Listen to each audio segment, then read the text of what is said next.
machine et autres sa musique à Congo. Dans autres Maître Gims. Maître Gims. Jamais tu as date au Canada, tous les États-Unis. C'est le guide suprême. Quand je l'appelais le guide suprême, c'est le warrior de ses propres fanatiques. Pas le guide suprême de la musique. Sinon, je serais comment? Donc, toi, tu veux que moi, je prends l'audace d'aller dire que Fally Ipupa, il est le guide de Julien Pian. Ça va commencer comment? J'ai fumé, j'étais saoulé, drogué, pour aller dire qu'il est le guide de Koffi Olomide, ou de Werason, ou de Papa Wemba, paix à son âme. Non, Fally Ipupa, il est le guide suprême de ses fanatiques, le warrior dans le monde. Oui, parce que Maître Gims en a fait trop, déjà. À l'équipe a mis tout, il y a Congo dans le trophée. Il y a date, na combo, na tout. Même na volata, même na bandaku. Hein? Maître Gims, yele gibango. Adana mizigi, yele gibango. Ah, adana midoga, yele gibango. Adana bandaku, yele gibango. Bango nyonso oyo otanga. Nani a côté ville? Hein? Ville. Ville, ouais. Ville, Gombe. Ah, papa, mon nom doit vivre dans le passé, Azam Moutoumou peut-être d'ailleurs. Ah. Oui, parce que dans la vie, on doit vivre dans le présent et on doit passer au futur. Parce que les passés, on les connaît. DJ Abdul, Gombe, DJ Abdul, DJ Abdul Zela, Aïbi Makamba Boitité. Ah, au bétal solo, Batouba Otala, M. Souba Yomo, Oza, Ignora, Batouba, Baosekona Balabala, Aïbi Makamba Boitité. Tout le monde âge, à la âge. Après Yomo Otala, Ngaïta, on a yéna Kabila na 97. Yéna 97 à Zagab. À Zagab peut-être na 10 ans. To 8 ans. To même 6. Bon, on a tué 6. Moussika. Ce qu'on a vu, c'est que on a na 97, on a ambila. Il y a un mois dans le sombe la lipa. Donc, na y a responsable. On a la présidente de la République. Yé, maman Bango va acheter petit pain, beignet, bacha mwamba, comme ça la milité. Au bételanga les solo ya moko très irresponsable. Au bételanga les solo ya moko aller frites na ki mokolo. Au bételanga les solo ya moko yokanga na expliquer. Mais attendez. Non. Au moins inde to aboy. Non, ce qu'il faut tout night. Parce que quand on attend la R Mogo, c'est vrai que R Mogo va finir à c'est le pas venir irresponsable. Mais R Mogo va finir à la gamme. Mais les gens là, au moins non, s'il vous plaît. Mais attends, je t'explique. S'il vous plaît. Toba mamsou mais to finga. Yoga. Toba musique. Yoga ngai. S'il vous plaît. Yoga nga. Ko retirer. Yoga nga. Mais ka ko retirer. Tu n'as retiré dans la tête parce que et va propos dans ngai. Na oya na décortique. Na non. Est-ce que yo zana tu na est-ce que yo tant on sait Léo avandi la plateau. Alors que moi na fallu à réussir te na balle la musique à coquiter la classe à coquiter. Bon, maintenant laisse-moi te dire. Tant on le baki en te malobaki en pas ba collègue na yo. Papa. Je laisse-moi te dire. Mais papa, quand la plateau là tu as réussi ce petit gamin qui est venu raconter sa vie en disant que a créé yo tout ni mutu. Musicien ni yo créé. A que le ballon qui a créé une osbi. Alors vous avez diffusé ça? Je te parle indirectement en fait. Na opé ça message na batte belé au bami mon arabongo. Donc ce qui au mimoni qui Fally Ipupa c'est limite na nga vie. Mais Isayo ndeti ngabo na monaka grand frère na Fally Ipupa c'est juste mon grand frère quoi. Merci beaucoup. On comprend. Donc c'est pour dire que ezana makamsu na rôle écarté. Je peux soutenir mais je ne peux pas devenir à la point de devenir un esclave. Raison pour laquelle je ne me suis pas révolté, mais je me suis libéré de cet empire du mal qui m'a tellement masqué. Parce que dans le bano qui vous a appelé, il a fallu pour pas. On a ignoré beaucoup de choses. Tout ça qui est beau. Nous t'avons sauté. Il est dans le bano kangango. Tout le monde a défendre Fali pour pas. Il n'y a personne qui est salarié. Ce qu'on a discuté dans ma campagne. Il n'y a personne qui est salarié. Il n'y a personne qui est Fali pour pas prendre son téléphone pour appeler. Voilà, ça c'est de trois. Bannière qu'on a fallu. L'accent à ta photo, Mogo. Au moins, on a les trucs de. Oh, nani. Alexis Wessé. Bah, vanille la table boyée. De King of Vanille, bah, on est. Au tout cas, là, on a monté. Ni na ça, ni na poto. Bah, ça, là, ma camonate. Bah, on va y aller. Lien, peut même, il dit, bah, diak. Et ni, bah, diarrhée.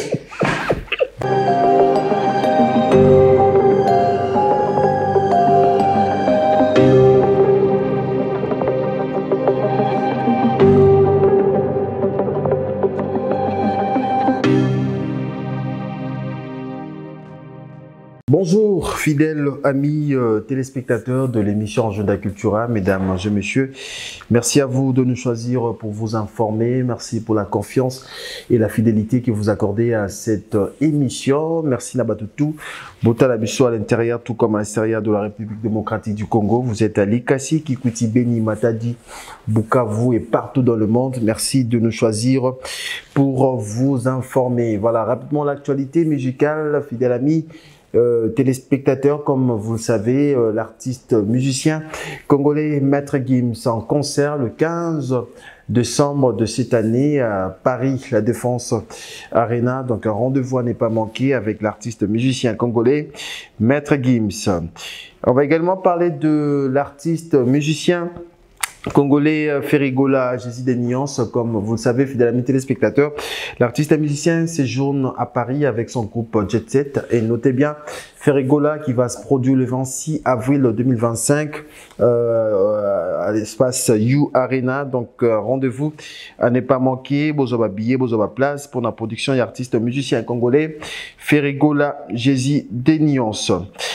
Le roi de la forêt, Ngama Makanda Weranson, de son côté, l'artiste musicien, va se produire le samedi 15 février 2025 de l'autre côté de Grand Paris, Arena Grand Paris. Donc billetterie déjà ouvert à partir déjà il y a l'India Lelo, donc à partir de 20h billetterie à Weranson et vous avez déjà ouvert Bozoba billet, Bozoba place pour la production.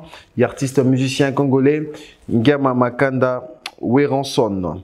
On va également parler de l'artiste musicien congolais Kabose Boulembi Yakobi Akotumba. Comme vous savez, l'artiste musicien est de retour sur scène.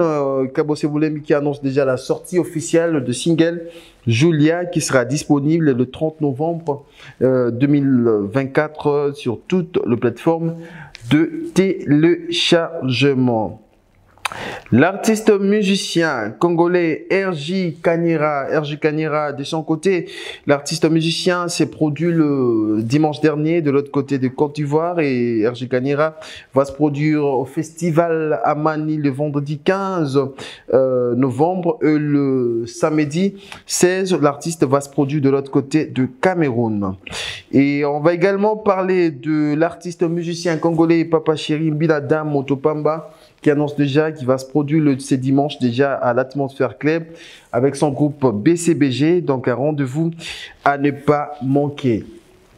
Les Inséparables, Fabregas en collaboration avec Déplique Pombagniance, comme vous le savez, nos artistes qui annoncent déjà la sortie de l'album Les Inséparables déjà cette année sur toutes les plateformes de téléchargement. Et notez bien Fabregas qui va se produire le 9 mai 2025 de l'autre côté de Zénith de Paris. Voilà, fidèles amis téléspectateurs, tout au long de cette émission, nous allons revenir à l'actualité musicale. Nous avons le réel plaisir de vous annoncer dans cette émission notre invité. Il s'agit bien de Yoro Swag, Yorobo. Comme vous savez, bientôt le titre deux fois qui sera disponible sur toutes les plateformes de téléchargement. Voilà, merci beaucoup Yagin Dombele, merci à Gianni Kodia, merci à tout le monde. Bota Labicho avec beaucoup d'attention. Yoro Swag, bonjour et bienvenue, bienvenue dans cette émission. Bonjour mon frère. Ça va? par la grâce de Dieu. C'est vrai que dernièrement dans tous ça fait 2 mois, presque 1 mois ou 2 mois, Lelo, actualité, 2 fois des fois Zoya, album Zoya, il y a un tobito zanon na plateau, marabozo qui n'est nini na studio. Non, ça va. Ça va, on bosse dur. On attend que... Là, on a fini presque de préparer. Là, maintenant, on va se lancer pour la promo et puis les sorties officielles de mes 2 albums, comme je l'ai dit. Kasma de Crâne et Dieu m'a libéré, donc Dieu m'a sauvé, pardon. Et beaucoup de gens m'ont dit, mais Yoro, pourquoi tu t'es pas arrêté directement et puis tu te lances dans la musique religieuse. Moi, quand je me suis décidé seul de me lancer dans la musique religieuse, qui veut dire gospel, c'est moi qui s'est décidé. J'ai l'impression que les Congolais ont l'habitude que quand quelqu'un il veut faire quelque chose de lui-même, ça devient comme si on impose quelqu'un. Non. Vous savez, aujourd'hui, si je me suis décidé de me repentir, c'est grâce à l'évolution de ma vie et puis de moi-même, parce que jusqu'à présent, je te signale que moi, je ne cède jamais au chantage, ni au quoi que ce soit. Ça veut dire que je fais les choses selon moi, selon la façon dont laquelle je vois, selon ma vision en moi, mes projets, etc. Donc, j'avais dit, l'album que j'étais allé faire à Paris, que mes managers maliens, ivoiriens, m'ont produit, c'était l'album Kasma de Crâne. Alors, moi-même, je voulais rendre hommage, je voulais immortaliser la mémoire de Laurent Désiré Kabila, et puis immortaliser les Kadogo surtout. Et puis, tout ce qu'on avait vécu, je vais mettre ça dans le son, et l'album est intitulé Moussitoni, où je rends hommage à la FARDC et à nos vaillants soldats, et les encourager à travers cet album qui est Moussitoni. Mais pourquoi pas? Donc, mon album chrétien, autrement dit gospel, va arriver, j'avais déjà bien dit, sorti le 30 juin 2025. Le 30 juin 2025, alors cette année on commence à... Ça veut dire que le temps que les gens consomment mes 2 albums commerciaux, après 6 mois, je vous donne... 2 fois, il y a combien de titres dans 2 fois? Non, 2 fois, c'est un titre. Un single. C'est un titre. Ouais. Et l'album, ça s'appelle Kasma de Crâne. Kasma de Crâne. Donc, qui, on va retrouver 2 fois. Dans le Kasma de Crâne. Donc, c'est un morceau qui va avancer, en fait. Alors, qui va vous montrer déjà quel est l'image de cet album qui va. Alors, il y a combien de titres dans cet album? Là, maintenant, aujourd'hui, je te dis, en vrai, on a 16 titres. 16 titres. Dans l'album Kasma de Crâne. 16 titres, je ne sais pas. Décalé, rumba. Moi, je suis un artiste polyvalent. Dans ces mêmes pays-là, vous avez eu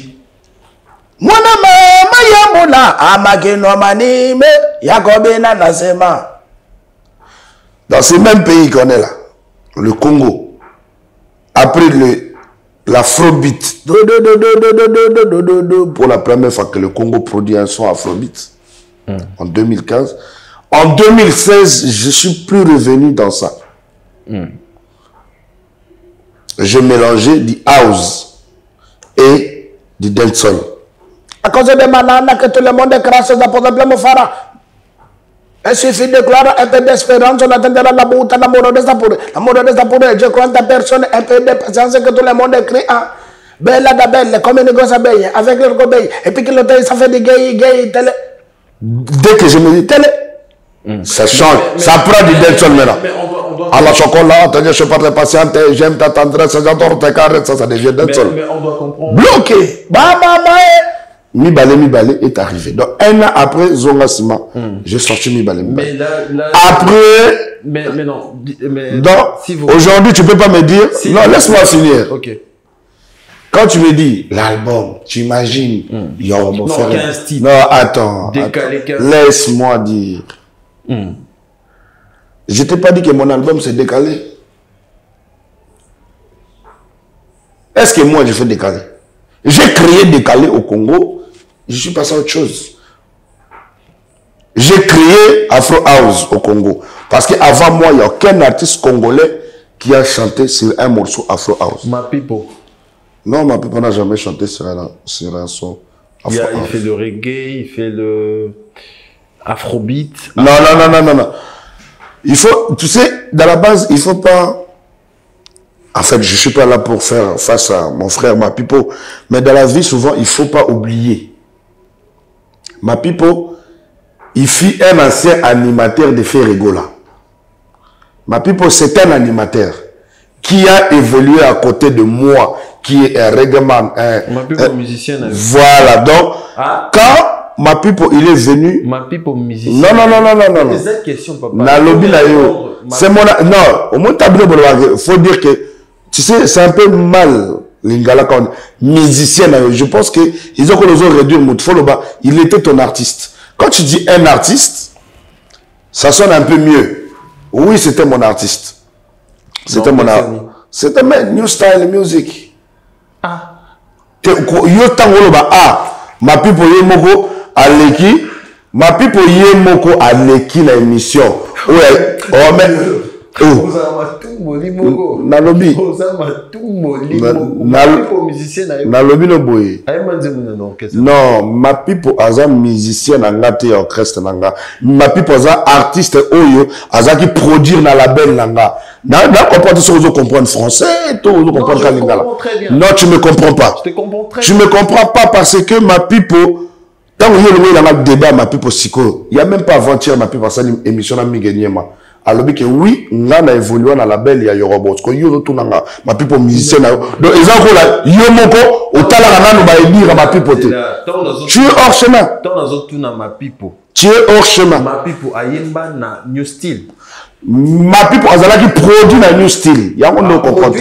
Oh. Franchement. Oh là là là là là. Yoro. Ah là là là là. Vous avez 15 titres. Oyo, 16 titres aux couleurs, il y a musique ebele. Ebele. Musique Miyasika, Oyo, au Kotsi Nakati, il y a 16 titres. Ah, musique Nakoti Nakati a 16 titres. D'abord, c'est difficile pour le monde qui na Congo na biso, au Salanzembo Moko, et Kota Kora Nakati. Donc, on est featuring dans la Sidiki Diabaté, ils ont la Kora. Tu connais Kora, le roi du Kora, qui est Sidiki, lui-même, il a fait un featuring avec Yoro. Donc, il y a eu du Kora mélangé. C'est-à-dire qu'on a mélangé le Congo et le Mali. Mais Yoro Batubazora, ok. Mais oui, Malaba Sidiki Diabaté, quel miracle, ça? C'est pas de miracle. C'est la vie, c'est du talent. Je te dis ici, là. Il y a beaucoup de gens, tu vois, ils prétendent être grands, ils prétendent être danger, ils prétendent être... Alors que la musique, c'est pas être danger. Et ils ont la motomoroté, oh, il y a un c'est ça que ça danger la musique. Parce que bateau, bah, on l'est baza. Dans la musique, il y a danger. Parce que l'art, oui, tu ne peux pas dire que tu es danger parce que c'est pas toi qui as créé l'art. Tu l'as trouvé. Et la musique, il y a celle qui apprend, et puis il y a celles qui sont nées avec. Ceux qui ont danger, donc, mais guide, baza. Non, guide, baza, toujours. On l'a vu, on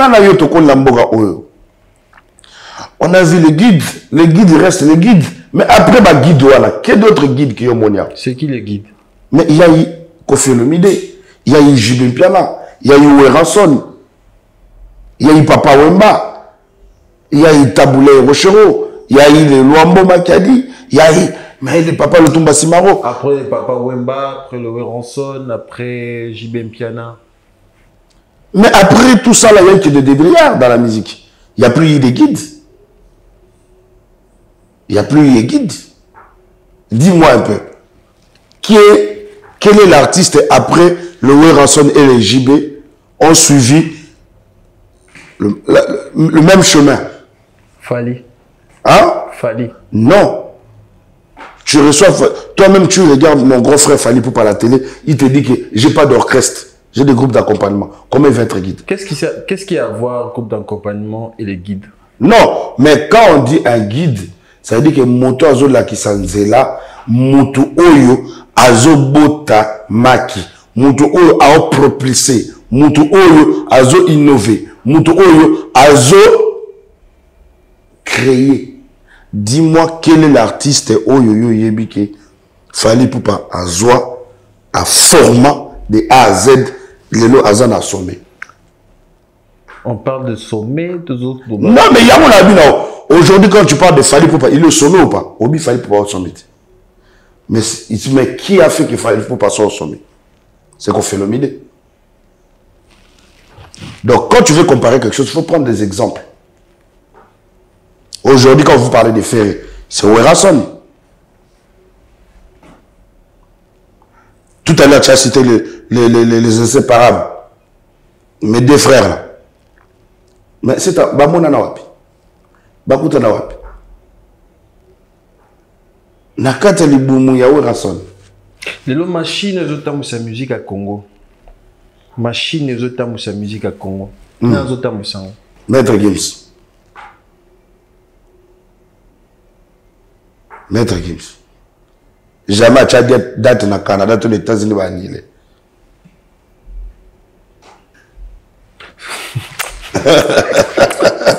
Applaudissez pour moi. Pour annuler concert. Non. Au moins, dans la vie, si vous êtes débrouillard, ne te fais pas passer pour Moutambongo. Parce que quand tu prétends à promettre quelqu'un qui en a besoin, et que tu sais que tu es incapable le jour que tu l'as promis, parce que Baloba n'a vu que la promesse est une dette. Tout le temps, tant que vous osez promettre un mot, nous avons promettre à terre. Nous avons promis dans le lobby à promettre à terre. Mais nous, les gens qui se débrouillent seulement, parce que Moutafa n'a pas tazate. Moutape magana oxygène à wazate. Tope mana mpepe nzambe tozolia biloko oyo na nature tozo ba pondo na biso na mabele tozolia. Donc ça veut dire que c'est pour cela que le bazo traité de jaloux, Mouté Mamabé. Non. Avant, tu parlais de Fali. Non. Comme un moi, de la musique comme non. Tu parlais de Fali. J'étais si dans le... Non. Mais aujourd'hui, non. Tu sais, il y a un truc que toi, c'est plutôt toi qui ignores et que je dois te rappeler.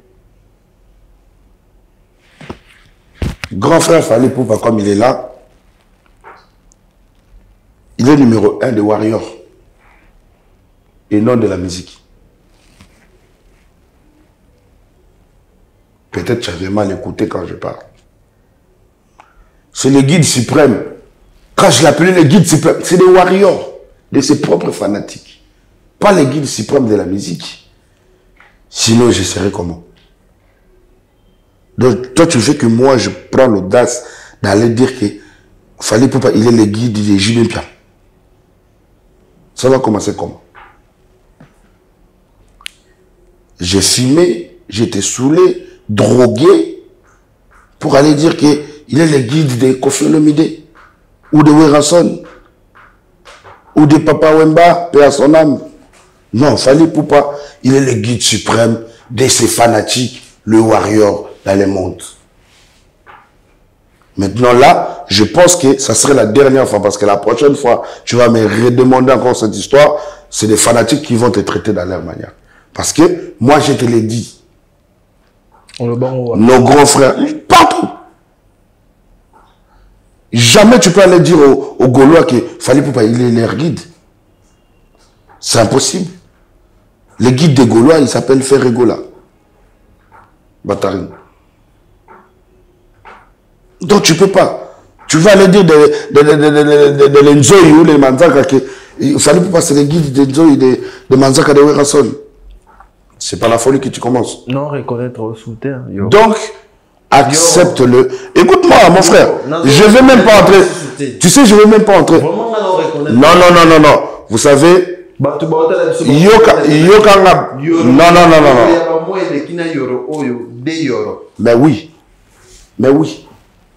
Mais oui. Il faut encore applaudir. Mouta changera. Non, mais Mouta changera sûr. Il y a 5 ans, yo bandola ta chemise na kecho 5 ans pamba to ba photo na 5 ans passé na 5 ans yo zaki toke même pas na 5 ans na 1 an yo na ata zela toke musika te na 5 ans musika da 1 an yo zaki na immeuble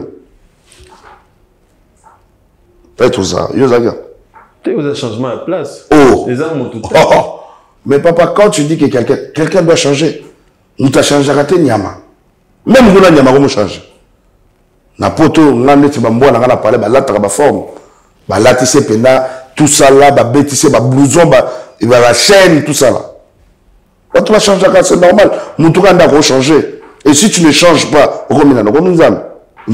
c'est les rabbis qui ne changent pas pour jamais ils vont changer à tant que qui c'est lui le créateur le maître du temps et des circonstances donc nous tout doit changer. Et c'est ça. Le pays ici, le Congo, a besoin d'un changement. A besoin de changement, pas seulement dans la musique, parce que je te dis que ce n'est pas la musique qui nourrit le Congo. Donc, le changement doit être dans tout ce que nous faisons. Dans la politique, ils doivent avoir du changement. Dans la musique, du changement. Dans tout ce que nous vivons, ils doivent avoir du changement. Même dans le couple. On doit apprendre à respecter nos femmes aussi doivent apprendre à nous respecter. Parce qu'aujourd'hui, dites-moi, qu'est-ce qui se passe? On se chamaille un peu, c'est sur les réseaux sociaux. On se dit... Non, moi je me suis... Non. Et l'erreur que tu es en train de faire, moi je n'ai pas de blessures. S'il y a des gens qui ont des blessures, c'est pas moi. Moi, je quitte cette émission, je démarre ma nouvelle voiture, je rentre chez moi à la maison, j'ai de quoi à me survivre. Je n'ai pas dit que je suis top des tops, mais j'ai de quoi à me survivre, grâce à Dieu. Donc, ça veut dire que je n'ai pas de blessure. Mon temps, vous en avez blessure. Et moi, le jour que je me suis repenti, dans l'émission Miguenyema, dans le but, pardon. Mon frère, tout ce qui est du passé, que tu veux me raconter là aujourd'hui, c'est du passé. Parlons du présent. Du présent, tu me demandes, c'est qui le guide? Mais je t'ai dit, mon frère, chacun est le guide suprême de ses fanatiques. Et accepte-le. Tu ne peux pas accepter qu'on te dise que Yoro, c'est ton maître. Moi, je ne suis pas ton maître, je ne te paye pas, je ne suis pas ton patron, je ne suis rien pour toi. Comment tu dois accepter qu'on t'appelle que tu es le maître de tel? Apprenez à bien articuler. C'est important dans la vie. Yoro Swag sur ces plateaux, fidèles amis téléspectateurs. Il y a deux fois, il y a Classement des crânes. L'album trop attendu. Voilà, il y a aussi... Et puis les deux fois quand ça va sortir, ça va sortir en même temps. Donc, à la première partie, il y aura au moins 5 titres qui vont sortir. Parce que décembre, on m'a dit non, n'attends pas. Parce que actuellement, je ne bosse pas seul. Quand je dépendais de moi-même, je peux sortir un son demain. Je ne dépends plus de moi, mon frère. Très bien. Donc, je dépends des managers, des groupes, des maisons de production, et ils me disent d'attendre. Donc, j'attends. Là, je suis impatient. J'en peux plus. Voilà, très bien. Quand même, il y a aussi, vous avez deux programmes, production de l'autre côté de Goma. En tout cas, j'allais en profiter. Il y a Goma, Bote, Minami Salemo, face au Patikana. Donc, c'est pour dire que en tout cas, le 10 décembre, je suis à Goma. Le 10 décembre, je suis à Goma. Le 10 décembre, je suis à Goma. je vais, non, alors, je te signale que je vais pour une prestation privée, mais après, Batoto Agoma Nico Palais. Donc, de 10 au 13, je suis à Goma. Après, je peux aussi revenir, parce que, imaginez-vous que les 14 coûte que coûte, je dois être aux prestations de mon évêque. Le guide suprême du Congo jusqu'en Europe. C'est lui notre maître. Gandhi Djuna, le maître Gims Mekiwarano. Donc je dois être à You Arena. Et ça va être différent. De tous les concerts de You Arena. Mais quand même, comment trouver message à maître Gims pour faire Egola? Je l'ai partagé. Je l'ai partagé et j'ai trouvé que entre na Gims, message, Oyomoni, ata pour na peuple, ata pour na musique à Congo, ni négoce à la crédibilité, ma casse. C'est le yo, vous pas de ça. Ce qui a la lobby na maître Gims. C'est ma question, on a la réponse. Tu es dans la émission que nous dit que non, il y aura beaucoup de raison et vous allez la maître Gims. Oui, parce que maître Gims en a fait trop déjà. À l'équipe a mis tout, il y a Congo dans le trophée. Na ba date, na combo, na tout. Même na volata, même na bandaku. Hein? Maître Gims, yele kibango. Adana mizigi, yele kibango. Ah, adana midoga, yele kibango. Adana bandaku yele gibango bango nyonso oyo otanga so bano tanga moko na olala kaka yele gibango donc inutile otanga pose ba problème te parce que yoga ndoko banga na x la te ndoko banga te ngala banga te c'est que faut tanga te ngana ebiso ka yele gibango so yo so ngo ke na ona dete yo ka mutoko banga ko to fanda po nga na émission que un enfant de Dieu béni de Dieu. Dans le Bible, n'a pas ville. Hein? Ville. Ville, ouais. Ville, Gombe. Ah, papa. Au boulot, je suis utara kinkole aye ville. Mais yo utara ni. Kadogo. Siko ndeno otunanga so do yebi otunanga ndeno. Te yo za Kadogo, mais sko ville. Te mais o bimbera la ville, n'a pas ville. Te mais otunanga ke yo ya Kadogo. Siko yo kasi ba Kadogo bondo vanda. Ouais. Pe bondo sala ba mariage. Yo ka le so ebi le so lango te. Wapi. Faut me go box. Wapi. Faut me ga zana o yebsa mais na peut se le conseil. Faut me garago.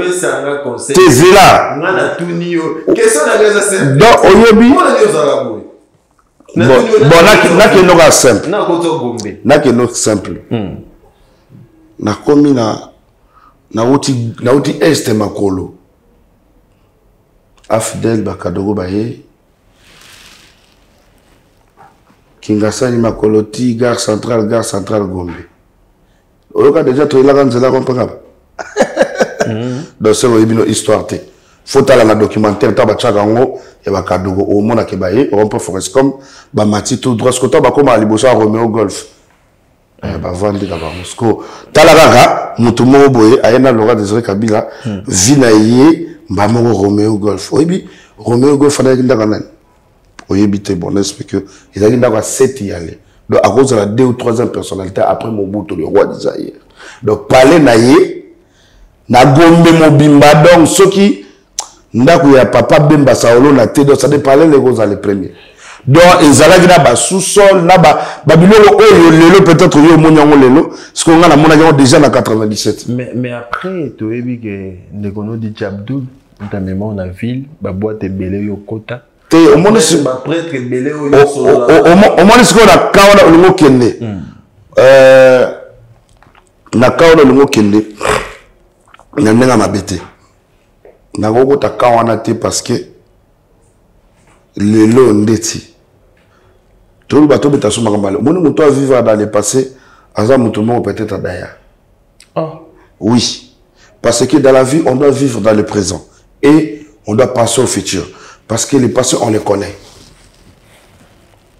DJ Abdul na pesi yo DJ Abdul DJ Abdul Zela aibi makamba boîte te obeta le solo bato ba otala yo msuba yo moko oza ignora bato ba oseko na balabala aibi makamba boîte te tout le nom âge ala âge après yo moko otala ngai tango na yena Kabila na 97 yé na 97 azaki peut-être na 10 ans to 8 ans to même 6 bon na tele 6 musika siko na zunde tsoko bi ochaye na 97 ngana mbila ya na mwana ndako ba osombela lipa donc na yina ngana na gida responsable ngana kenge la président de la République yé maman bango va acheter petit pain beignet bacha mwamba ko bosala milikité donc tala yomoro donc yomoro tam bino ba bule so lo bigi kadogo ndete diminuer ngana 97 na 97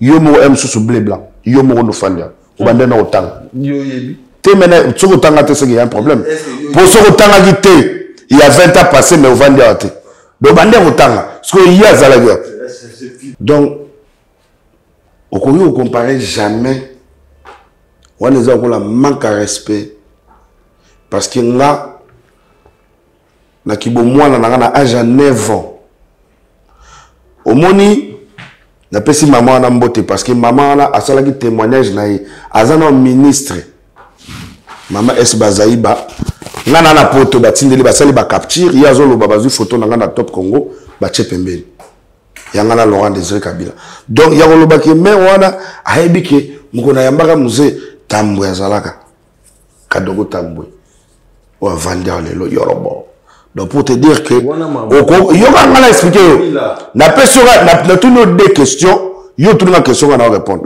la question ndengeni papa ville alobi awa au kota ville grâce à yemta kota oye binini na yo na ye boyebi na bilo ville te bovanda la cité te parce que yo muto yoka giye mais ngana ko yo yebisa donc ngana ko yebisa ngam na betsa fali na yo arena donc olobi oke po yebisi fali pupa yo ba giye muta betsa na yo arena donc au moins la question ndenge keli donc bato ba ko imaginer ngote c'est impossible n'est-ce que yo betela nga lisolo obetelanga lisolo ya moko aza très irresponsable obetelanga lisolo ya moko ale frite na ki mukolo obetelanga lisolo ya moko yokanga na expliquer mais attendez non to omoni nde to aboye non ce qu'il faut tout night parce que quand la tala air moko c'est vrai que air moko ba finga c'est le pas venir irresponsable mais air moko ta ba finga na ba mais ezako là au moins tant s'il vous plaît mais attends je t'explique s'il vous plaît yoka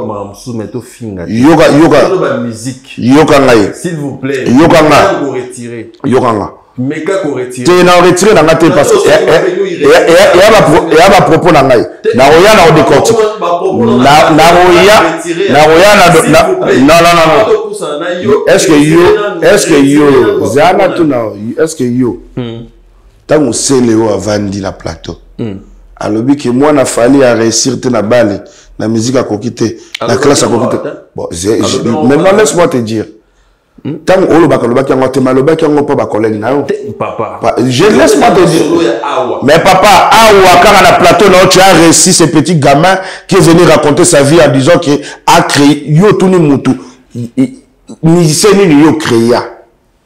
Avec le ballon qui a créé une osbi. Alors vous avez diffusé ça? Yo la vie na ndo mona inosbi wana les trucs de Abdul Arokre. Vous comprenez la sens à non, na sa musique. Oh mais attends monsieur, yo tout nier la musique. Non on a la question on n'est pas des bêtes. Tout ça pour tout total maloba o dina mnoko. Non on a maloba o. Voilà donc quand c'est pareil. Yoro. Mon frère, Nazakor, mon ninga na boy. Et là, c'est un irresponsable à 0, à point 0. Quand tu reçois des irresponsables, il y a les disciplinaires, dans les IGF de la musique, non, c'est un irresponsable. c'est un irresponsable. Na tout, na musique, na vie sociale, na zéro, c'est un irresponsable. Et puis il a rien. Non, peut-être qu'il n'a pas de montant. Tant qu'il n'a pas de il y a les poteaux après. Batu bakenda pe poto liboso na domo na na boy papa bino nyoso merci Fadi na lobi na yo kanga bien tango recevoir mutokola nga so recevoir mutokola nga na ba polémique ya ba nga na porte yo kanga bien nga na porte parole à mututé de un et puis à la base tant on a méga ko répondre mamuke ba propos ya mutu c'est pas Zéla l'a expliqué yo tant on a méga non Inosbi il est attaqué dans ton plateau par un négiment qui vaut rien, qui est très, très irresponsable. On ne le connaît ni dans la musique, mais vous blaguez avec des gens, quoi. Quelqu'un qui travaille dans une boîte de nuit où ça contient même pas 200 personnes. Mais vous le recevez ici comme un artiste. Un artiste de 200 personnes. Dans quelle boîte? Boîte, ça lui plaît 200. Plein de plein 200 personnes. DJ na boîte, mais artiste est libanda. Mais na lobby na yo, mais ce qu'il y a, yo qu'est-ce qu'on a expliqué yo. Alors ceux qui yo au bout là, bongo, mais c'est que yo moza ignorant. Parce que quand la yo no vandiawa na kate comme mon panzi sango, c'est vrai que tu es pas un journaliste, tu es un animateur culturel. Mais na ki animateur culturel na o, fallo za déjà la mutu moko oyebi mutu oyo, oyebi ba propos. Tu connais carnet d'adresse de chacun. DJ na boîte. Mais artiste et musicien de bande, ton abeta Madoda, et ça qui na boîte car. Mais alors calme-toi, soit le monde qui écoute la terreur là, c'est qu'il faut vendre kimia. Non, Zéla ce qu'on a expliqué. Au moins ce que au moins on lobby sous tant abeta Madoda, il y aura ce qu'on a expliqué. Parce que la monnaie, on a besoin vraiment au pesa, petit na moi makambo. Mais ils ont la limité. Moi, t'es un ambassadeur na tena âge à petit, na l'art à petit, na qui responsabilité à petit, madame bella à petit. Papa ko chaninte. Ah. Papa mutazo na émission na yo ba taxi azo bundala. Toi ben na yango tonini pour me permettre bateau. Moi je sais acheter des voitures, j'ai des familles, non mon nga na boy. J'ai Madoda. Na ebisio. Madoda no robike o tanga betra ma yo mo tala pe o memi biso tanga betra Madoda mais so robi yo robo mo betra so robo o ba yo ba to betra lo mo wa ngolo o mona o vivre o ni mo me public dans le passé o mo ni petit na ngai a pas petit na ngai pourtant photo on benga to petit Abdul o na minito ba fanatique to ya Inosbi boye ba kombo ya petit na ngai DJ Adolo aza moto oyo rival na ye na ki DJ ezaki DJ Amarula. Donc tant DJ Amarula abimisi la banane balongola ba poso baliaka malgré que petit na rappé DJ Amarula yépé azalaki non mais t'es profond de expliquer bateau petit na rappé DJ Amarula azalaki yo kala expliquer yépé azalaki moto oyo arrivaka akoma alongala ki DJ abando yemba siko azu instrumental ya Jesse Midiega instrumental Arafat pour bien boyeba makama musique te na bande expliquer nzembe beta la banane balongola ka poso balaka instrumental ya Arafat ni ba beta na ba boîte de nuit bongo to bande ozala mona ba 4 et 5 heures boss que je salue Richard Kabal à la vraie valeur sûre patron le club parce que boîte na liboso travailler na vie Amarula bandi dans les clubs donc ba liboso ba tikela ça la point il est dans la ville moi je connais hein, on se connaît ndenge kanga na nga mbila il pas zali na ye ndebalo ba aide maçon ce qu'on aide DJ donc moto moko travailler ya checker Cisco mbana liboso ba tikela il pas bêta dans les clubs donc monique natala ki kuto na remercier pour la courage na on y écoute aloba moi vérité alobi ke mutako chaye ya koyeba ko beta biloko na DJ Pi a moi la cité Mamobutu que je salue muta jackpot ye wana pena omoni Pi pat ndeko na ngai parce que là déjà na banona 7 wana tato continue ka bila banona 8 dans na pays palais ko taba moto Ce que massa nanga wana to betane biya yesko aye kusala ba DJ bini donc ye muta pena pesa makam kota marole et puis Amaru l'a reconnu, je suis content. Il a pas menti. Son ami là, son rival, il doit faire pareil. Tant à beti plan balon là, so e kangi na ba boîte ye sikoyo aza rival ye à travers le club ye ba jouer na fiesta. Alongo black and white a comme na fiesta.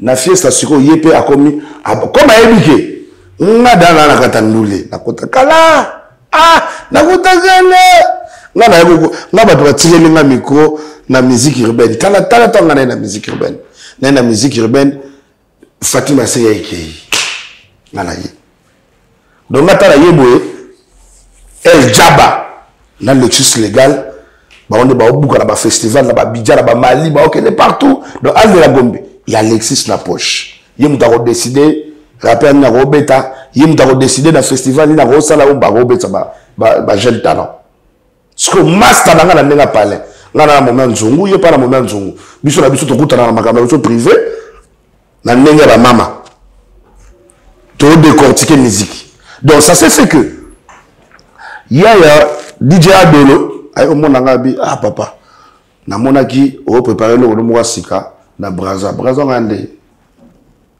c'était non mais mon Braza voyage na liboso na vie na pesi mbote na patron tête ndai parce que amuta mbongo na kokoti na makambo te na lobby quand même po ezelo ko nganga bomba te tête ndai ayebsinga bon na 2011 12 tête ndai ayebsinga te na voilà mon sur la Julia on appelle ça comme ça va clip là on a balancé tant on a Julia wana na outé monsieur Abdul cocktail molotov ba tout bando la cocktail molotov à époque wana ba yebi que Jomo ba ya rapper yorobo aya la bambo bele bamba po ngana na ba vidéo toi on a le bana donc ça na bambi et monde tike na kabeli Abdul mo bele bongo et monsieur vide quand monsieur vide na récupérer l'art nanga msuna che kama so ngala pena ke abeti abanzemu na ngebele e o le kazuma ça mais so mukolango tellement que tu travailles qui bosse pour la boutou na ngonga na gina tête ndai na fiesta para bango tellement que tu travailles qui bosse donc à mon biso sur la émission à otala on a parlé na bibo to na présenter boss na parlé pour nga na vanda na boss de la ke na parlé et puis c'est bon libanda na biso wana ezali na mwa ba et c'est bon vanda na awa comme boss à la mère on a biso wana Raker Rachel Fouta do Raker tendai na nité yoro bona pixel yo kana bato te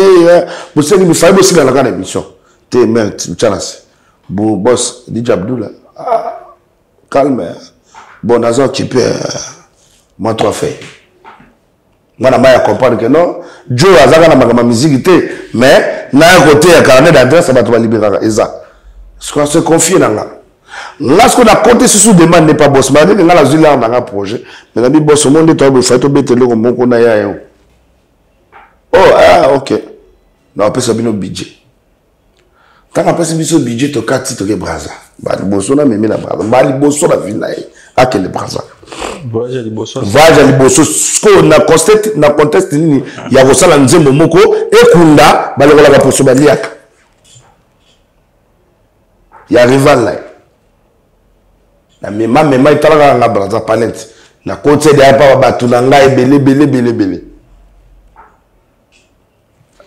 tokenda na studio tokuti nzembo batu mona kana la boye na studio ba memi bino boko tabo ba bino te batu ba travailler tout ça bo vanda albanda to bandi pe to zela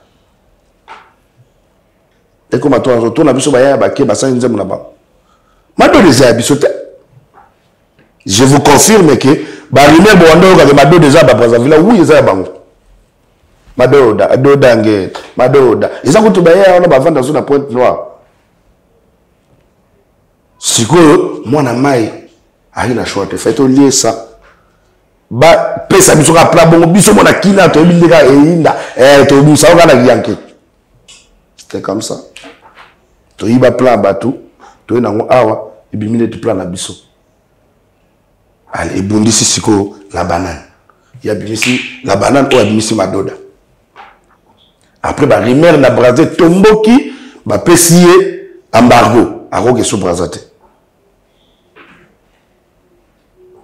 Tant ba pesier embargo a obligé à relier na madoda wana ya yasla ki na Kenya. Mais malgré ça, tellement que c'est un gars, je te dis que ce monsieur-là, tant que la tala hier moko avandi boy, natala une émission moko boy azo attaquer nga, tant makamna nga indagi na poto. Ebi kale, les deux sont les gars pas na je pense. Azo attaquer nga azo ba pena que non, Yorobwana na ibsaka déjà aigle kazaki ingrat abaluka. Natala bonabi mais ceux qui yo lobi aux ingrat. Yo mona ka fali na délestage. Mais nga au mona nga jour et nuit. Na yo na na roza enka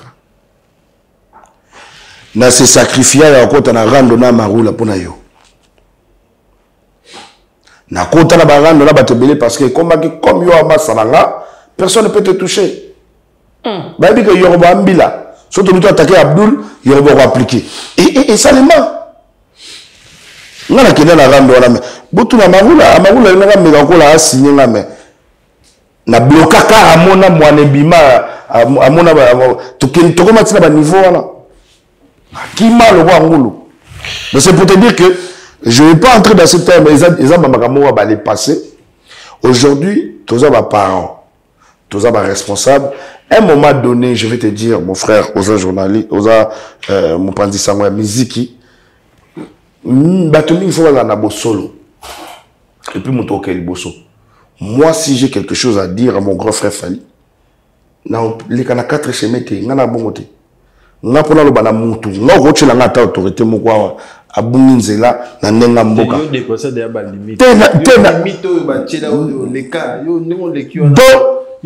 Ça veut dire que on doit changer nos mentalités. Moi, je suis le petit de Fali Poupa. Il y a un sauvage et un barré. Donc, il fallait pour faire un visa, un visa pour la big saga na liwa. Nanini. Liwa ni big safari. Te mais yo bien monté. Kolobate nanini. Te mais na lobby mais il y a un lobby. De temps lobby que pourtant la lobby na lobby bon dans la lobby qui ango. Ils n'arrivent pas na yote mais pas de kolom mususu. De batda ba yebi que Yoruba big safari. Pour na tout na bino que so ya lokuta. Mais même ba panzi sango bazanga pemi na fali. Ba tout na fali. Il y a un bateau sous soi, il fali na 20 mètres. Parce que jamais il y a un bateau qui a fali na 1 mètre. Yo. Bien sûr. Jamais. Dino lié a fali na 20 mètres. Ah, il y a un bateau Yo ko yamba dino lié ka bisa tout na prise ce qui yo avec c'est la loi. Yo. Emmanuel Macron. Na lobby le ra le moko. Emmanuel Macron. Écoute-moi. Tout ça ka le logo na place là. Toi-même. Toi-même personnellement comme ça. Tu seras incapable déjà de côté et puis tu seras incapable parce que bino bozara bo préféra na baraté pour ngai so na ngami na boye na koma na Paris mboka mbali boso na yebi mututé na tuna ba Davido ba whisky ba mela wapi eza des choix na yo so zo mona vision na yo limite na yo selon yo eza Fali Poupa. Non, attendez. La lobby na yo te na. Est-ce que la lobby na yo sokozo mona. Quand je te parle indirectement en fait. Na opé ça message na batte belé o ba mi mona rabongo. Donc ce qui au mi monique Fali Poupa c'est limite na nga vie. Mais isayo. Ndeti ngabo na mona grand frère na Fali Poupa c'est juste mon grand frère quoi. Merci beaucoup. On comprend. Donc c'est pour dire que je peux soutenir, mais je ne peux pas devenir à la point de devenir un esclave. Raison pour laquelle je ne me suis pas révolté, mais je me suis libéré de cet empire du mal qui m'a tellement masqué. Parce que dans le banon qui vous a appelé, il a fallu pour pas. On a ignoré beaucoup de choses. Tout ça qui est beau. Nous avons sauté. Il y a le banon kanango. Tout le monde a défendre Fali Poupa. Il n'y a personne qui est salarié. Ce qu'on a dit, il n'y a personne qui est salarié. Il n'y a personne qui est fallu pour prendre son téléphone pour appeler. Voilà, ça c'est de 3. Bannière en a fallu. Là, ça ta photo, mogo. Au moins, on a les trucs de. Oh, nani. Alexis Wessé. Vandi la table boye, de King a vandi baolia. Où tu as la mona montagne? Ni na gisasa ni na poto, basala makamwana te.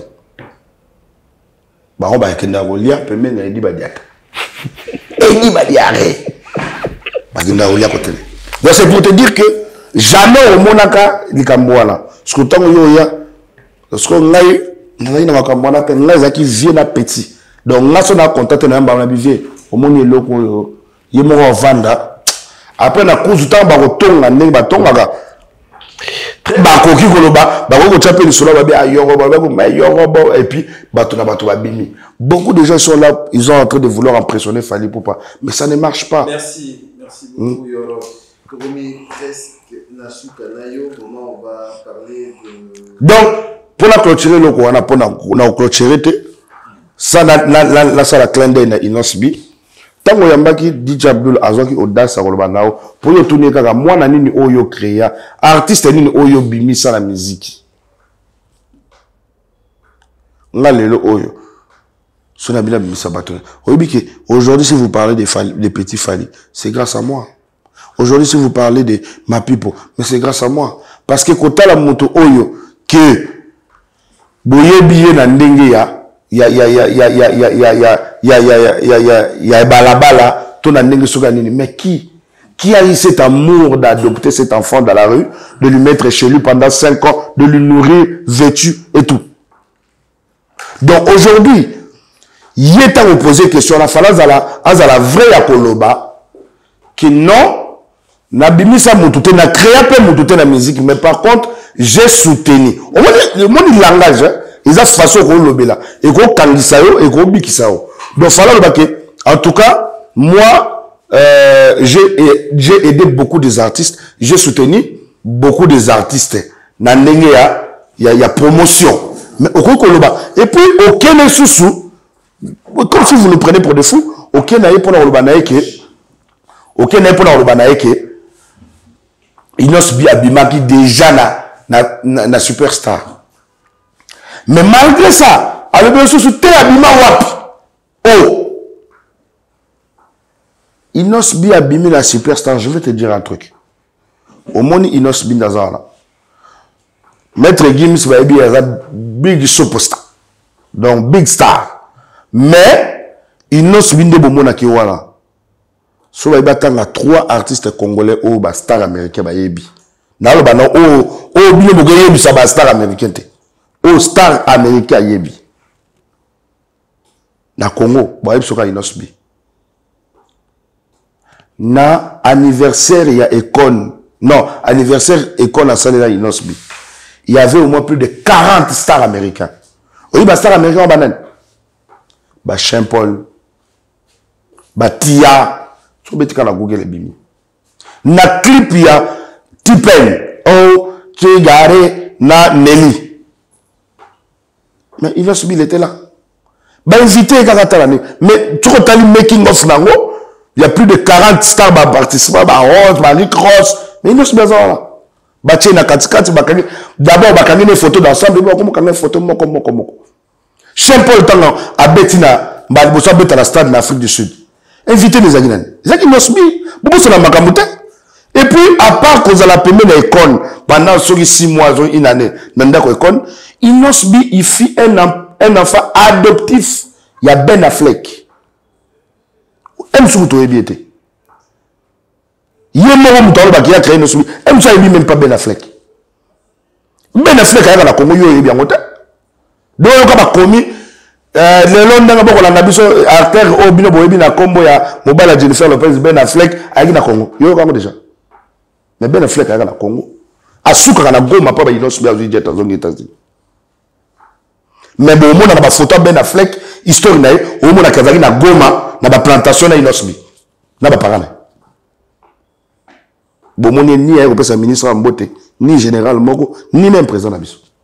Très bien. Donc c'est pour te dire que ce qui nous a diminué pour amiper sa plaisir, mais on va diminuer pourquoi? Pourquoi tu vas vouloir rabaisser? Quand ça, les cas, on l'a fait, mais ça ne paye pas. On a 2024 pour être un charlatan de quelqu'un, ça doit être. Mais ils vont la peine aux vivre en abomination. C'est impossible, mon frère. Il ne faut jamais écouter ce qu'on a dit. À créer mon touté, tant que soit bêté sur honorable Moro Patrick Mouniomo. Mais déjà, tant que Patrick Mouniomo, je salue honorable Patrick Mouniomo, c'est mon ami. Massalanga Tokoli, Toutala Magambe, Belé, Sakot Abdullah Zala, depuis Est. Mais à Patrick Mouniomo Massalanga. Et là, on y a Salapa Inosbi. Aza fanatique comme tous les fanatiques. Il y a Inosbi. Batouba Tchamabo, on a vu Inosbi, comme on a dit Murphy. Où il y a même les bogards dans la maison mère. Vous avez vu Eddie Murphy, Eddie Garambi, Master Denis Christel. Monsieur le ministre de la Congo-Brazza, Kiki les pétroliers. Eddie Murphy, Eddie Garambi. Et c'est encore grâce à lui que là, on a Goma. Donc, il faut que on a place. On ne va pas passer ici. Et toi, tu es là, tu acceptes. Comme oui, il a dit. Non, faut arrêter. Faut arrêter. Ce Fabrice Guitanvou, parking, il y a Badjogo, merci. Le boss Fabrice Guitanvou, merci. Ouais. La TV. Ouais. Ah, continue ensemble. Il y a mon col bandak. Bon, pexede. Au Pexam Dambo. Va porter plainte. Ah, non, bon, belé. Voilà, le bâtonnier Coco Kayou du Missam, Bota la Bisso. Yo. Bisso P. Ridi Ilumbe Tsunami El Chapeau. Azota la Bisso. Et puis, na. Moto ya Benami na combo ya honorable Trésor Motiki, l'espoir de l'Est. Batoto Kamituga, tuko pamoja. Merci beaucoup. Et dit merci. Na moni oyena ndeko barobenga Petit Games. Petit Games. Bon. Qui m'est allé? Dans un SMOTA. C'est ma première fois avec un DJ. Donc, vraiment, ça m'a bien. Et puis, tomber dans le game, c'est moi lancé mot d'ordre. Ayo qui m'a solo a été habité. Il faut y aller. On a une minute dans le plateau. Une minute. Une minute. Ok. Ce soir, je rentrais seul, comme hier, avant-hier. L'impression que le monde me regarde de travers. Il fait si froid dehors, soleil, tu es où? Assis seulement, je pouvais lui rendre le coup. Je me rappelle des conseils que donnait mon père. Regarde à gauche et à droite, juste avant. Tu traverses, lui mais pas parti seul. Je regarde partout, même en l'air. J'avais pas prévu le coup. Mes ennemis sont derrière. Malheur, moi je suis né ici. J'ai voulu faire des raisons, on m'a dit c'est ainsi. Malheur, c'est quand dans la nuit. Papa m'a dit ne dis rien, car ici c'est ainsi. Bon, moi je suis pas convaincu. En fait, Barobi. T'es ça, c'est changer, non. Ah, voilà. Changer. On a Barobi, bon, parce que dans un game, ça va rattraper. Donc voilà, mon boss, Christian Loumou le baron. Donc c'est pour vous le boss. Mon ami, mon avenir, ma vie, pardonne-moi ces visages inexpressifs, remplis de tristesse, de nombreuses fois j'ai dû te mentir, ou me mettre dans la peau d'un autre, des kilomètres entre la parole et la terre, t'as fini par moi, mon petit jeu d'acteur, mais laissez-moi, je vais tout expliquer. Des fois, je fais des choses que je comprends pas. La nuit m'aide à méditer. C'est dans ces moments, je vais dire que je vais changer. J'ai pas sorti avec j'ai pas sorti avec mes dollars, petit. Faut arrêter. Non, mais lui, il a dit Bella. Bella. C'est pour ça Bella, non? Ah, ok. Bella. Ok. Aïe. Même une minute, hein. Ouais, ça me rappelle directement Safi Lesney, la grande dame, là où repose le cœur de Rambo Bahati. Bon, il faut ça apaiser à Charles Tabou, le manager. Ah, Parsec. Ok, qu'on a déjà. C'était un phénomène. Elle n'était pas une mince, ces gens de femme qui chante le plus grand de la corps, un gentleman. Une beauté sans pareil, tout le monde est son appareil sans savoir qu'elle est mène en bateau. Hypnotisée, on pouvait tout donner, elle n'avait qu'à demander au puissant de marron, cherchait à l'impressionner, à devenir son préféré sans savoir qu'elle les mène en bateau. Mais quand je la vois danser les soirs, j'aimerais devenir la chaise sur laquelle elle s'assoit. Pour moi que ça, oh moi que rien, Justine, hier si sans chemin, elle répond dans ton nom de Bella. Les gens avec moi ne voulaient pas lâcher là. Elle faisait trembler tous les villages. Les gens me disaient, mais puis toi t'es là. Le 14 décembre, comment éviter Yoro? Prochain niveau, prochain niveau, ça, on a oui, mais quand les gens l'écoutent comme ça, là, vous savez, pour qu'aujourd'hui vous parlez de Petit Fally, ça nous a pris combien de temps? 5 ans. Ça fait combien de temps qu'on travaille en coulisses? Ils appellent parce que Petit Fally a mis son nom. Nous avons parmi bateaux, non, mon toit est en étoile. Tout le monde a parmi bateaux, on a vu ça, mon continuité, face à Pembe. Tandis que tant Petit Fally, la Petit Fally, moi j'étais là. Et puis, Azapé na Simananga. Donc, Yoro, Petit Gims, et puis Petit Fally. Voilà.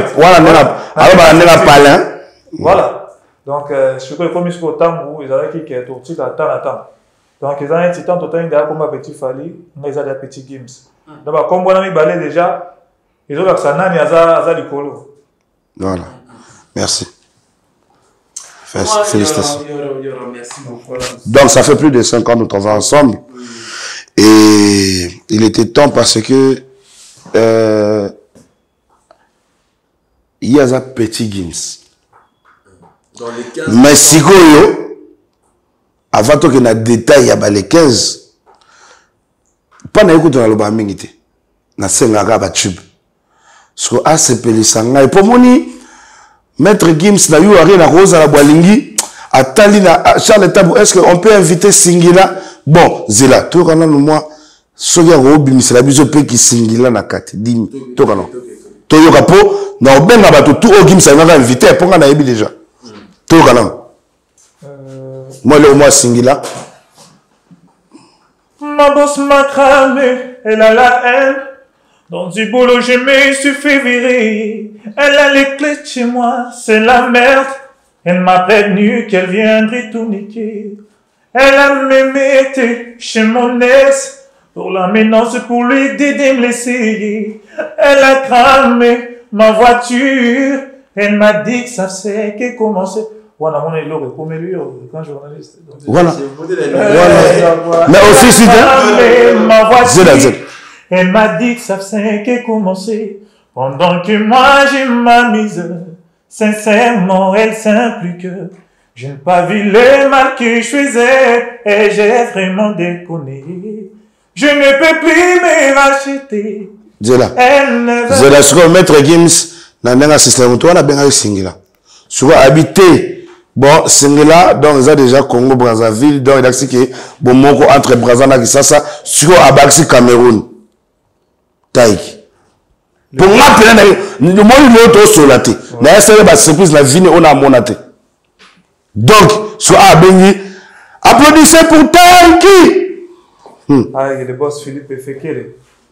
Tu as T'as pas choisi le meilleur des hommes, oui c'est vrai que j'ai peine à te combler. Ah bon? Je me bats pour faire la meilleure des sommes, mais ma femme, elle veut juste me voir rentrer. Le monde veut me voir chanter, si je pouvais, je ne chanterais que pour toi. Ce soir, je vais pas y aller, ou pas sans toi. T'as fait de moi un homme, t'as fait de moi un homme. Tu doulais sans bien. Merci beaucoup. Oui, je Zagana va monter par. ton amour dans le vin. Zagana matamata. Allez, viens. Tiga. Merci beaucoup. Yo for you. Tiga na yosili. Donc Nezabongo Gims. Merci. Meki warano maître Gims en tout cas sur le message na ngai. Pour te boyer, pour ce que tu as surtout abimisa Dadjouawa. Pour Dadjou pas na batunaï. Merci beaucoup. Donc hier, Aza, artiste moko, en étant petit Gims, mais il est tellement polyvalent. Ça veut dire que à travailler Gims Mobimba, à Silisi Wanate, à côté si ba singila na nzoto na ye, à côté si ba taik na nzoto na ye, à côté ba Dadjou, à côté ba toutou. Donc, petit Gims, c'est un miraculeux. Et puis, ce genre de talent, laisse-moi quand même dire. Ben, donc, on a pu le dire un mot? Dernier mot. Ah, voilà. On a quand même le droit. Bon, 4 émissions, on a 4 émissions. 2 minutes. Non, 4 émissions. Régie, bon, 4. Oh là là, faut qu'on ajoute. Quand vous recevez quelqu'un comme Yoro, vous recevez le père de la nation. Merci beaucoup, Yoro. De la musique urbaine. Merci beaucoup, merci. Ok? 2-3 personnes. Donc, il n'y a même pas 2-3 personnes. Moi, je dirais tout simplement que dans la vie, il y a le temps au temps. Vous avez, aujourd'hui, je vous présente mon fils, Petit Gims, un frère qui a bataillé à côté de moi pendant plus de 5 ans. Il n'a jamais baissé les bras. Il a travaillé encore plus. Ça veut dire que lui, il débarque à Paris, vous le mettez dans toutes les showcases. Ça veut dire qu'il vous taille tous les artistes un par un. Il vous descend. Donc, ce genre de talent, la musique urbaine, on n'a pas un artiste complet comme ça. Mais, qu'on soit artiste moko, azobimisa, ba timbre vocal, il y a tout, il y a artiste moko na moko, puis il y a international. Les autres tout dans la changue. Donc ça veut dire que c'est applaudir. Et moi, c'est juste un cadeau que j'ai offert à Maître Gims, mon neveu. Et puis je salue l'arrivée de son papa, qui est mon grand frère, mon père, Papa Juna Janana, ainsi que à la grande dame Fifi Juna, la Miss, la top modèle. Moi, je suis à Vandaranda, 4 millions d'euros. Et puis, à Tchakane Makele l'été. Donc, Paris, apprêtez-vous de recevoir Ndombolino. Amène-moi les produits là. Donc, 100% polémique, presque Bakali, Migueniema, Yom Toza Mukonza, journaliste, na événement Maître Gims, Awa, Oyoki Petit Gims, Makamboya, Nicolas Tolo Bate, on prépare des tubes. Toza au moins on a plus de 4 chansons autour ensemble. Tobeti ba Cindy Descalizi, Tobeti ba Anthony Tshisekedi, Tobeti ba Basel Chour, donc ba Nzembe Zoya, ba Congolais, ba Pesa Biso, vraiment confiance.